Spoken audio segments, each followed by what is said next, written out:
자, 예레미야 이제 49장, 52장까지 있는데 많이 달려왔습니다. 이제 거의 다 왔어요. 이방 나라들, 10개 나라 이방 나라 심판을 하는데, 이제 오늘은 게달과 하솔이 받을 심판, 게달과 하솔. 이제 좀 낯설지요. 우리가 뭐 바벨론, 아수르, 모압, 에돔, 암몬 이런 건 좀 많이 들어봤지만 게달 하솔은 좀 잘 못 들어봤을 거예요. 오늘 메시지는 좀 명확합니다. 그리고 다 다른 나라들은 하나님이 심판하시는 이유에 대해 설명을 했지요. 너희 나라가 무엇을 잘못했기 때문에 내가 이렇게 심판하겠다 이렇게 말씀하셨는데, 오늘 이 게달과 하솔에 대해서는 하나님이 심판을 하신다는데 그 이유에 대해서는 설명을 하지 않습니다. 그러니까 다른 선지자들도 똑같이 그 이야기를 하지 않아요. 그래서 하솔과 게달이 어떤 잘못을 했을까? 잘못이 안 나오니까요. 근데 이제 이거는 이제 우리가 풀어나가야 되겠지요. 자, 게달 하솔 민족은 창세기 25장 13절에 보니까 이스마엘의 후손이다 이렇게 밝히고 있습니다. 주보 1번 보세요. 주보 1번. 거기 1번 보면 이거 쉬운 성경으로 이해하기 좋게 쉬운 성경으로 했습니다. 보세요. 이스마엘의 아들들의 이름은 태어난 순서에 따르면 다음과 같습니다. 이스마엘의 맏아들은 느바시오, 그 아래는 게달, 앞에 립상. 여기 이제 게달이 나오죠. 그래서 이스마엘의 후손들이 이제 게달이라는 것을 우리가 알 수가 있습니다. 어디 살았느냐? 2번 에스겔 21장 21절에 보니까 아라비아와 게달의 모든 통치자들도 너희의 고객이 되어 양과 수량과 염소들을 갖고 너와 장사했다. 그러니까 아라비아에 거주했다는. 게달은 어느 정도 이렇게 나오는데 하솔에 대해서는 이제 우리 학자들이 잘 알지는 못해요. 기록이 별로 없어서 잘 알지 못해요. 그러니까 그래도 정확한 거는 아라비아 쪽에 거주하는 유목민 부족이었다 이렇게 이야기하니까, 유목민하면 기억나시는 베두민족 기억나시죠? 그러니까 목축을 주로 하는 민족들이었습니다. 그러니까 목축을 하니까 자기 거주할 집이 필요하지 않아요. 그러니까 뭐 성도 필요 없고 계속 풀 따라 각축을 옮겨야 되니까 성벽도 없고 대문도 없고 자기가 눕는 곳이 곧 자기 집이 되는. 그래서 하솔과 게달은 편안히 사는 민족이었다. 이제 그렇게 오늘 본문의 이야기를 하고 있습니다. 오늘 본문 한번 보세요. 31절. 오늘 본문 31절. 여호와의 말씀이니라. 너는 일어나 고요하고도 편안히 사는 백성, 곧 성문이나 문빗장이 없이 홀로 사는 국민을 치라. 그러니까 바벨론이 이제 공격을 하라, 심판한다 이 말인데, 그러니까 이 민족을 뭐라고 평가했어요? 고요한 민족이다, 평안한 민족이다, 성문도 없고 문빗장도 없다. 그러니까 눕는 데가 자기 집이고 그냥 고민 없이 해가 뜨면 밥 먹고 나가서 양치고 목축하고 또 저녁에는 들어드리고, 이런 뭐 다른 나라를 침략하지도 않고 침략받지도 않고 뭐 약한 민족이니까 나라의 규모를 제대로 갖추지 못한 그런 상태에 있었습니다. 2번 에스겔에 보니까 양과 수량과 염소를 갖고 너와 장사했다. 그러니까 무역했다 이 말이잖아요. 그러니까 목축업을 많이 해서 다른 나라에 이걸 팔고 그 돈 가지고 그냥 근심걱정 없이 편하게 사는 그런 민족이었다 이렇게 이야기합니다. 자, 그러면 이제 여기서 우리가 의문을 가져야 됩니다. 다른 나라에 대해서는 하나님이 서너 가지 죄가 있어서 내가 심판한다 그랬잖아요. 우상숭배, 뭐 또 이스라엘 백성들을 괴롭힌 이런 문제 때문에 심판하신다 그랬잖아요. 그런데 그러면 오늘 여기 나오는 게달과 하솔은 제가 좀 전에 말씀드렸듯이 다른 나라 침략도 하지 않고 침략 당하지도 않고 그냥 편안하게 목축업만 하면서 사는 민족인데 하나님이 왜 심판을 하셨을까 하는 데 있습니다. 주보 3번 보세요. 이사야 21장 16절 17절. 주보 3번. 주께서 내게 이처럼 말씀하셨다. 1년이 지나지 않아서 계달의 모든 영광이 사라질 것이다. 이 1년은 풍꾼이 정해놓고 일하는 횟수와 같다. 그때에 활을 쏘는 사람이 얼마 남지 않을 것이며 계달의 용사 가운데 남는 사람이 매우 적을 것이다. 여호와 곧 이스라엘 하나님께서 말씀하셨다. 이사야 선지자를 통해서 이제 하솔과 계달을 심판하신다는 내용이에요. 바벨을 통해서. 근데 조금 전에 제가 말씀드렸듯이 심판받을 이유가 전혀 기록되어 있지 않는데 왜 심판을 하시냐 이 말이죠.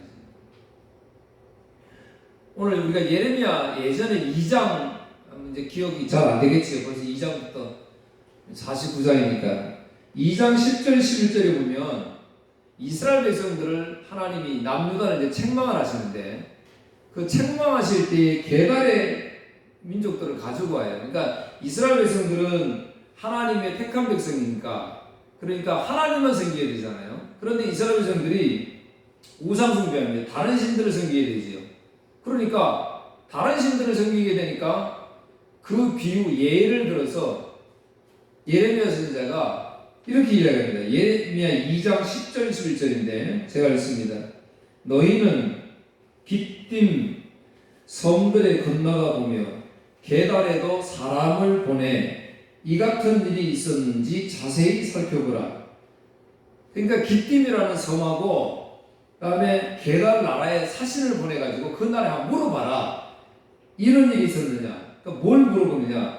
어느 나라가 그들의 신들을 신 아닌 것과 바꾼 일이 있느냐? 그러나 나의 백성은 그의 영광을 무익한 것과 바꾸었다. 그러니까 계달도 자기 나라가 섬기는 신이 있을 거 아니에요. 근데 그 신을 섬기지 다른 나라가 섬기는 신을 섬기지 않는다. 그런데 지금 나의 이스라엘 백성들이 다른 신을 섬기고 있다. 이렇게 이제 책망을 하신 일이 있습니다. 계달은 예전부터 이렇게 등장을 했어요. 그런데 이렇게 편안하게 사는 민족들을 하나님이 심판하실 것이다. 바벨론을 들어서 심판하신다. 자, 심판하신 이유에 대해서 우리가 알아야 됩니다. 그래서 이게 이제 우리 예수 믿는 사람들은 꼭 알아야 될 핵심이에요. 이게 복음이거든요. 뭔 말이냐면은 로마서 3장 10절 주보 5번 같이 읽을까요? 성경에 이렇게 기록되어 있습니다. 의인은 한 사람도 없다. 이 땅에 사는 사람들은 한 사람도 의인이 없어요. 그러니까 이 땅에 사는 사람들은 전부 심판을 받는다는 이야기입니다. 그러니까 하솔 계달 민족을 지금 말씀하시는 이유는 나는 깨끗하게 사는데 죄 안 짓고 사는데 하나님 앞에 이룰 수가 없다는 걸 지금 이야기하는 거예요. 하나님 앞에 모든 사람은 다 죄인이다. 의인이 하나도 없다. 그랬습니다. 그래서 6번 로마서 3장 19절 24절 제가 이 중요하다고 그랬어요. 기독교의 복 진리입니다. 이걸 잘 알아야 돼요. 우리가 알기로는 율법에 기록된 내용은 그 무엇이 되었든 율법 아래에 사는 사람들에게 말하는 것이에요. 여기서 말하는 율법은 우리 구약성경, 더 좁게는 모세오경을 말하는 거예요. 그래서 누구든지 변명할 말이 없게 되고 온 세상은 하나님의 심판을 입게 됩니다. 그러니까 율법을 지킬 사람이 있어요, 없어요? 한 사람도 없잖아요. 아무리 내가 저 산속에 들어가서 돌을 닦아도 죄를 지을 수밖에 없단 말이죠. 탐심. 이거는 아무도 빠져나갈 수 없는 죄잖아요. 그러니까 뭐 부모를 잠시 공경할 수 있어요. 살인 안 할 수 있어요. 그런데 탐심에 대해서는 어느 누구도 뭐 빠져나갈 수 없잖아요. 그런데 20절 그러므로 율법을 지키는 것으로 하나님 앞에서 의롭다고 인정받을 사람은 아무도 없습니다. 왜냐하면 율법은 우리가 죄인이라는 사실을 알게 해주기 때문입니다. 여러분 보세요. 교회에 나온 목적, 우리가 하나님의 말씀을 읽고 하나님을 만날 때마다 사실은 우리가 뭘 알게 되는 거예요? 내가 죄인임을 알게 되는 거예요. 이게 가장 큰 축복이에요. 왜? 이거 알게 하시기 위해서 우리에게 율법을 준 거기 때문에. 그런데 반대로 신앙생활하는 사람들은 뭐예요? 내가 교회에 나올수록 나는 죄인이라는 걸 알아야 되는데 내가 교회에 많이 나오면 나올수록 뭐예요? 축복을 많이 받는다고요. 그건 다른 종교가 하는 거예요. 다른 종교는 뭐예요? 공을 많이 들이면 그 신에게 내가 공을 들인 만큼 복을 받는다 생각하잖아요. 우리 기독교는 그렇지 않습니다. 내가 아무리 공을 많이 들여도 하나님에게 그거 상급받는 게 절대로 아니잖아요. 우리 하나님의 은혜에 저기 달려있는 겁니다. 그 다음에 21절. 그러나 이제는 율법 없이도 하나님께로부터 오는 의가 나타났습니다. 그래서 제가 제일 가장 큰 축복이라고 그랬지요. 예수 믿는 게. 왜 그러냐면 모든 사람은 심판에 있고 거기에서 벗어난 사람 아무도 없는데, 그런데 한 의가 나타났다는 거예요. 그러니까 예수 믿는 것이 가장 큰 축복이라고 제가 말씀을 드렸어요. 이것은 율법과 예언자들도 증언한 것입니다. 하나님께로부터 오는 의는 예수 그리스도를 믿는 믿음을 통해 옵니다. 이 의는 믿는 사람이라면 누구에게나 주어지는 것이며 사람을 차별하지 않습니다. 모든 사람이 죄를 지어 하나님의 영광에 이를 수 없게 되었습니다. 그런 사람이 그리스도 예수께서 주시는 속죄를 통해 하나님의 은혜로 의롭다는 판단을 받습니다. 그것은 하나님께서 거둬주시는 선물입니다. 할렐루야. 여러분 보세요. 사람은 죄를 지을 수밖에 없는 상태예요. 전학과 이후에. 그런데 예수 그리스도를 통해서 그를 믿는 자들에게는 선물로 주셨다 그러잖아요. 너는 의인이다라고 말씀해 주시는 거예요. 내일 우리가 오늘 예배 밖에 나가면 또 우리는 세상 거 보면서 탐욕하면서 욕심 부리면서 남 저주하면서 막 그렇게 살잖아요. 그럼에도 불구하고 하나님이 우리를 나의 자녀다고, 왜? 예수 그리스도 이미 우리에게 보내주셨거든요. 그래서 그를 믿는 믿음 우리에게 주셨거든요. 자, 그러면 게달과 하솔은 무슨 죄를 지은 거예요? 그러면 우리가 지금 율법적으로 보면 죄를 안 지었단 말이죠. 남에게 죄도 안 지었단 말이에요. 그런데 왜 죄가 있냐? 오늘 우리도 사람을 참 선한 사람이다, 그 사람 정말 거울시로 살 사람이다 이야기하잖아요. 그런데 성경은 분명히 그 사람들에게도 죄가 있다라고 이야기를 합니다. 왜일까요? 7번이에요. 7번. 요한복음 16장 7절 11절. 내가 너희에게 진리를 말하겠다. 내가 떠나가는 것이 너희에게 유익하다. 내가 가지 않으면 보혜사가 너희에게 오시지 않을 것이다. 내가 가면 보혜사를 너희에게 보낼 것이다. 보혜사가 오시면 그분은 죄에 대하여, 의에 대하여, 심판에 대하여 세상이 잘못 생각한 것들을 책망할 것이다. 그분은 사람들이 나를 믿지 않는 것이 바로 죄라는 것을 말해줄 것이며 그랬어요. 그러니까 제가 뭐라고요? 예수 그리스도를 안 믿는 게 죄다입니다. 그러니까 지금 내가 예수를 안 믿는데 나는 죄인이 아니라고 생각하는 사람은 뭐예요? 아니 성령이 임하지 않은 거예요. 성령이 그들에게 믿음을 주지 않은 거예요. 근데 오늘 여러분들에게 나는 죄인입니다 라고 고백이 되어지면, 그러면 성령이 내 마음속에 오셔서 그 믿음을 주신 거예요. 그러니까 감사한 거죠. 예수 안 믿는 게 가장 큰 죄예요. 그러니까 심판을 받는 거예요. 오늘 게달과 하솔이. 그걸 오늘 저와 여러분들에게 말씀해 주고 있습니다. 그래서 8번 마가복음 16장 16절. 믿고 세례를 받는 사람은 구원을 받을 것이다. 그러나 믿지 않는 사람은 심판을 받을 것이다. 지난번 부활석에 제가 말씀했지요. 심판은 똑같이 받습니다. 믿는 사람이나 믿지 않는 사람이 똑같이 심판받고, 부활도 믿는 사람이나 믿지 않는 사람이 똑같이 받는다 그랬어요. 그런데 믿는 사람은 우리가 소위 말하는 천국 가는 거지요. 그다음 믿지 않는 사람의 부활은 영원한 지옥불에 들어간다. 우리가 영원한 지옥불이다 그러면 이해가 안 되잖아요. 그럼 왜 영원한 지옥불이냐? 부활했기 때문에 그런 거예요. 이제 다시 죽지 않는 몸으로 부활했기 때문에 그 상태로 지옥에 가니까 지옥이 영원하다 그 말이에요. 그러니까 굉장히 무시무시한 거지. 그래서 예수 그리스도 은혜가 너무 소중하다는 것입니다. 9번 요한복음 3장 16절. 이와 같이 하나님께서는 세상을 사랑하여 독생자를 주셨다. 이는 누구든지 그의 아들을 믿는 사람은 멸망하지 않고 영생을 얻게 하려 하십니다.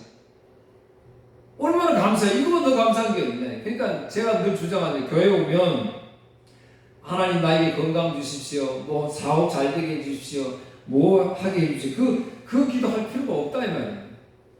예수 믿게 된 자체가 가장 큰 축복이에요. 그게 복음의 핵심이에요. 그것만 회복되면 사업이 좀 잘 안 돼도, 힘이 들어도, 남보다 좀 늦게 가도 견딜 수 있는 은혜가 거기 있다는 거예요. 보세요. 11번 요한복음 5장 24절. 내가 너에게 진리를 말한다. 누구든지 내 말을 듣고 나를 보내신 분을 믿는 사람은 영원한 생명을 얻고 심판을 받지 않을 것이며 사망에서 생명으로 옮겨졌다. 여기 예수 그리스도 믿으라 그러잖아요. 다른 이야기가 없어요. 그래서 오늘 저와 여러분 뭐 이야기해야 된다고 했어요? 제가 예수 그리스도 이야기하는 거예요. 내가 교회 갔더니 뭐가 좋더라. 근데 그런 이야기 하면 안 되는 거예요. 교회 갔더니 예수님 만나니까 예수님께서 이 말씀 주시더라. 그 진리가 나를 살리는구나. 그것이 생명이다. 그러니까 내가 그 예수님 만나니까 견딜 수가 없잖아요. 너무 좋은 분이니까. 왜? 나를 구원한 분. 심판받아 죽을 수밖에 없는 나를 구원했으니까 나를 찬양하게 하고. 그러니까 뭐 하는 거예요? 내가 만난 그 예수님, 내 사랑하는 사람들 만나면 전할 거 아니에요. 그게 전도이잖아요. 어떤 전도 프로그램을 만들어서 어떻게 하면 이 사람을 전도할까? 그건 세상적인 방법이지요. 아니에요. 오늘 사랑하는 성도 여러분, 저와 여러분이 만난 그 예수님 전하시면 되는 거예요. 그게 진리 복음이에요. 12번 요한복음 6장 35절. 그때 예수님께서 그들에게 선언하셨습니다. 나는 생명의 빵이라. 내게 오는 사람은 결단코 굶주리지 않을 것이며 나를 믿는 사람은 결코 목마르지 않을 것입니다. 사랑하는 성도 여러분, 이 세상은 너무 힘들잖아요. 돈도 필요하고. 그래서 여기에 이 땅 위에 사는 동안에는 뭐 부자도 있겠지만 사실은 부자들보다 더 힘들게 사는 사람들이 많잖아요. 그거 생각하면 땅을 치고 눈물을 흘릴 수밖에 없는 우리의 삶인데, 그런데 진리를 보면 예수님께로 오는 사람들에게는 예수님께서 빵을 주신다는, 줄이지 않겠다고 했잖아요. 그러니까 이거를 내가 예수 믿으니까 사업이 잘 되어지고 남보다 좀 더 떳떳하게 살 수 있다, 이렇게 해석하는 사람들이 많다는 거죠. 그런데 그렇지 않아요. 제가 경험을 해보니까 교회에 다니는 사람들이 어렵게 사는 사람 많아요. 그러면 그런 사람들은 하나님 심판받아서 그래요? 아니잖아요. 다 하나님 사랑 안에 있는데, 이 땅의 것은 이 땅의 것으로 끝난다는 거예요. 우리 하나님을 믿는 사람들은 하나님 나라에 대한 그래서 소망을 가지고 살잖아요. 그래서 그 소망이 내 마음에 들어올 때 지금 현실이 나에게 좀 힘든 일이 많이 있을지라도 그 소망을 가지고 이겨낼 수 있는 거죠. 그래서 크리스찬들이 감사할 수 있는 거잖아요. 성령이 도우신다 그러잖아요. 그래서 기도하잖아요. 그러면 기도할 때마다 기도했으니까 그것이 응답되어진다는 것이 아니라 뭐예요? 기도하면 할수록 나는 이런 죄인인데 하나님이 예수님이 나를 이렇게 하신다는 걸 깨닫게 하신다고 했잖아요. 그래서 기도하는 거예요. 기도에서 이루어진다는 것은 뭘 말하는 거냐면 그거는 저 세상 종교들이 말하는 거잖아요. 그 사람들은 공을 들이는 만큼 얻는다고 생각하니까. 우리 크리스찬들은 그렇지 않다고. 내가 기도하면 기도할수록 얻어지는 것이 아니라 기도하면 기도할수록 나는 죄인이라는 것을 알게 되는데, 그러니까 자꾸 세상도 보이게 되는 거죠. 왜요? 예수님의 은혜 아니고는 사 소용이 없으니까. 오늘 게달과 하솔은 잘못한 것이 없음에도 불구하고 잔인하게 심판을 받습니다. 멸망을 당해요. 오늘 우리 그래요. 하나님은 선하신 하나님, 인자하신 하나님, 공의의 하나님. 그런데 왜 아무 죄 짓지 않은 우리 보세요. 갓 태어난 아이들 태어난 지 얼마 안 됐는데 죄를 얼마나 지었겠어요. 그런데 어떤 안타까운 일을 당하면 우리 그런 이야기 하잖아요. 제가 무슨 죄를 지었길래 신이 살아있다면 저렇게 할 수 있느냐 막 그러잖아요. 아니에요. 선악과 사건이 모든 인생들은 예수를 믿지 않는 가장 큰 죄를 가지고 있단 말이에요. 그래서 욥이 그 시련을 받으니까 하나님 앞에 불평하잖아요. 내가 하나님 이렇게 동방의 의인이라고, 하나님 이렇게 잘생겼는데 왜 나의 가족들 다 죽고 재산 다 빼앗기고 왜 이렇게 됩니까? 그렇게 기도할 때 하나님 은혜 주시니까 깨닫잖아요. 깨닫고 뭘 깨닫어요? 나도 죄인이구나. 그거 깨닫잖아요. 나를 단련하시는 위에 연단같이 더 나오리라, 그렇게 신앙 고백이 나오잖아요. 오늘 사랑하는 성도 여러분, 이 땅 위에 너무 얽매이지 마십시오. 잠시 지나가는 나그네 인생길입니다. 또 나는 아무 자도 없이 사는데 왜 이런 일이 당할까? 그렇게 생각하지 마십시오. 우리는 죄인입니다. 그래서 예수 그리스도가 나에게 오셔서 죄인 아니다라고 말씀해 주시니까 그거보다 감사하고 좋은 일이 없냔 말이에요. 그래서 찬양하는 거예요. 이 복음 많은 사람들에게 전할 수 있는 여러분 되기를 주의 이름으로 축원합니다. 기도하겠습니다. 하나님 아버지 감사합니다. 게달과 하솔은 자기 민족들이 그저 편안하게 사는, 다른 나라를 침략한 적도 없고 핍박한 적도 없습니다. 특별히 하나님의 백성인 이스라엘 백성들을 핍박한 적도 없습니다. 우상 숭배했다는 내용도 없습니다. 그러나 하나님 저들을 심판하셨습니다. 하나님 오늘 우리에게 주시는 교훈은 예수 그리스도 믿지 않는 것이 가장 큰 죄임을 우리에게 말씀해 주고 있습니다. 그러나 수많은 사람들 중에서 이미 내 심령에 예수님 믿을 수 있는 은혜 주신 것 너무 감사합니다. 이 복음 증거한 우리 복된 성도들 되게 하여 주옵소서. 감사하며 예수님 이름으로 기도하옵나이다. 아멘.